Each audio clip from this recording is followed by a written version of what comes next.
చిన్ని చిన్ని ఆశలన్నీ చిందులేసెనే కమ్మనైన మనసులన్నీ కలిసి ఆడెనే చిన్ని చిన్ని ఆశలన్నీ చిందులేసెనే కమ్మనైన మనసులన్నీ కలిసి ఆడెనే ఊరువాడ కలిసి జాతరయ్యి వచ్చనే తోడు నీడా కలిసి మహాదేవుడయ్యనే ఆనందము ఆకాశము సందడ వరకు చూసాం. చాలా మంది స్టేజ్ మీద మాట్లాడారు, అనేక రకాలైన మంచి విషయాలు మీ అందరితో పంచుకున్నారు. అయితే ఈరోజు ఒక మీటింగ్ ఉద్దేశం ఏంటంటే ముఖ్యంగా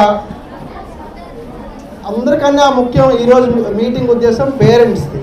నేను చాలా స్కూల్స్కి వెళ్ళి వచ్చాను, ఇది 3వ స్కూల్ ఈరోజు. అన్ని దగ్గరలో కన్నా ఇక్కడ పేరెంట్స్ చాలా చివరి వరకు అంటే 1:30 వరకు కూడా అందరూ పేరెంట్స్ అంటే ఇదే మనం పిల్లలకి ఇచ్చే సపోర్ట్ ఇదే ఇక్కడే కనిపిస్తుంది అనమాట. అంటే ఎంతో ఓపికతో. కానీ ప్రత్యేకించి ఈరోజు మీరు ఎంత టైం కేటాయిస్తారంటే పొద్దున్న ఇప్పుడు 10:30-11కి వస్తున్నారు అందరూ. అప్పటి నుంచి ఇప్పుడు వరకు ఉన్నారంటే చాలా గొప్ప విషయం. మన పిల్లలకి మనకు తెలియకుండా మనం ఇచ్చే ప్రోత్సాహం ఇది అనమాట. అదేవిధంగా పిల్లలకి అందరికన్నా మొదటి గురువు తల్లి.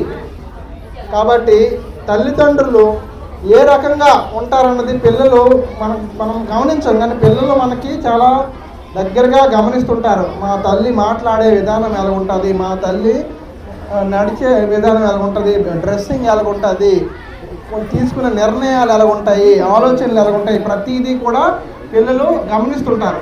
మంచి మార్గం పిల్లలకి చూపించాలంటే ముందు మనం కరెక్ట్గా డిసిప్లిన్గా కొత్త విషయాలు నేర్చుకోవడంలోన మహిళలు ఒకప్పుడు ఒంటింటిగా పరిమితం అయిపోయేది, అవునా? కానీ ఈరోజు ఇంతమంది ముందుకు వచ్చి చేస్తున్నారంటే సమాజం రోజులు మారుతున్నాయి. అనుగుణంగా మన పిల్లలు కూడా మారాలంటే తల్లిదండ్రుల పాత్ర చాలా ఎక్కువగా ఉంటుంది. మరీ ముఖ్యంగా ఈరోజు మనం చూసుకుంటే మెగా పేరెంట్స్ టీచర్స్ మీటింగ్కి పాఠశాల ఉపాధ్యాయులు తల్లిదండ్రులు మీరందరూ కూడా మీ అందరూ ఒక వేదికగా ఇక్కడ ఏర్పడి దీన్ని ఒక అవకాశంగా కింద తీసుకొని పిల్లలు వారి యొక్క చదువులోను, వారి డిసిప్లిన్లోను, వారి ఆలోచనలోను, వాళ్ళ ప్రవర్తనలోను అన్నింటిలోనూ మార్పులు రావాలంటే ఏం చేయాలి, ఎలా చేయాలి అన్నది మీరందరూ ఇక్కడ డిస్కస్ చేసుకోవడానికి ఇది ఒక మంచి వేదిక.